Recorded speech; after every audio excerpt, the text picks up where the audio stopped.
It's back. Bigger. Better. And better. It's Black History Month, the sequel, a 28-day celebration of black exploitation films. I bet you can't guess what the movie Hitman is about. If you said it's about a hitman who takes contracts to kill people, then your ass just lost that bet. So why then is the movie called Hitman? Well, let me take you through a short and somewhat convoluted history. See, in 1970, British writer Ted Lewis wrote a book called Jack's Return Home, about a London criminal who returns home to investigate his brother's death. The book was popular and ended up getting optioned for the film treatment, which ended up becoming the 1971 British movie Get Carter, starring Michael Caine. It's essentially the same story with some typical movie changes here and there, and it ended up becoming a hit overseas, spawning a franchise and influencing future crime films overseas. The movie was distributed by MGM's British chapter, but instead of just bringing the movie over to America as is, they thought to themselves, hey, it's 1972, and blaxploitation movies bring in a ton of money for us. Why not just do a black version of the same story? So director George Armitage was basically handed a script of Get Carter and told to rewrite it, but with black people. Armitage, to this day, maintains that he didn't know it was a Get Carter script and has never seen the movie. And despite people telling him that it was based mostly on the book, Hitman is without a doubt a Get Carter ripoff. And I think they only called it Hitman to hide this fact. It becomes obvious early on that the name doesn't even make any sense, since the movie has no hitmen. Bernie Casey stars as Tyrone Tackett. I guess Get Tyrone doesn't have the same ring to it. And whereas Carter was known to be a criminal in Get Carter, it's not really made known what Tyrone does.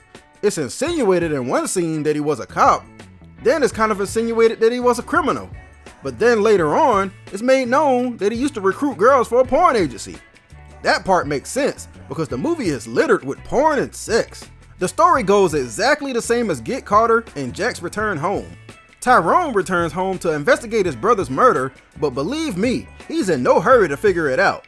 His investigation methods are basically to wait around until the culprits come to him, and the criminals are so dumb that they eventually do, and honestly, Tyrone would get nowhere if they didn't keep pestering him to leave town.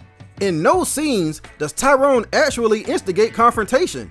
The trouble always finds him. All he wants to do is fall into some pussy every now and then until the plot finds him. The movie is pretty hard to follow too, with 3 different crime bosses and a side story about the porn industry. It essentially takes scenes from Get Carter and remixes them to appeal to a black audience. Like, instead of having the character meet somebody at a horse race, like in Get Carter, Hitman has Tyrone meet somebody at dogfights. Even the dialogue is remixed to appeal more to black people, which was something that was mandated by the producers at MGM. George Armitage actually thought it would be better for Bernie Casey to just direct their entire thing, since he's black and all, but MGM said no on that one, since he wasn't experienced enough. So Armitage had Casey and the cast come up with the majority of the dialogue to mixed results. Some of it is kinda funny. He's my uncle. Oh, your Uncle Tom, huh? But then some of it is kinda cringe. Right there. I mean, what's him do? He doesn't know what's going on. The cast does okay with what they're given, with Casey as usual carrying it all with his charm and huge stature. Pam Grier is here, but mostly just to show boobs, and she gets very little screen time. I bring her up though to highlight what might be the most impressive part of the movie involving her.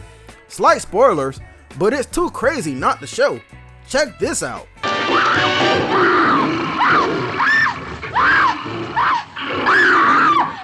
How in the hell did they get that lion to not kill that stunt woman? I wish I knew somebody who worked on this set to tell me how they pulled this off. At the end of the day, Hitman is a pale imitation of another more popular and somewhat better movie.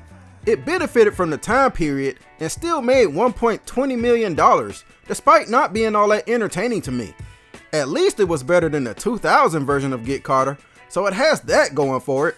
But I think I'm going to start a petition to getting the name changed to Get Tyrone, because there's no Hitman here.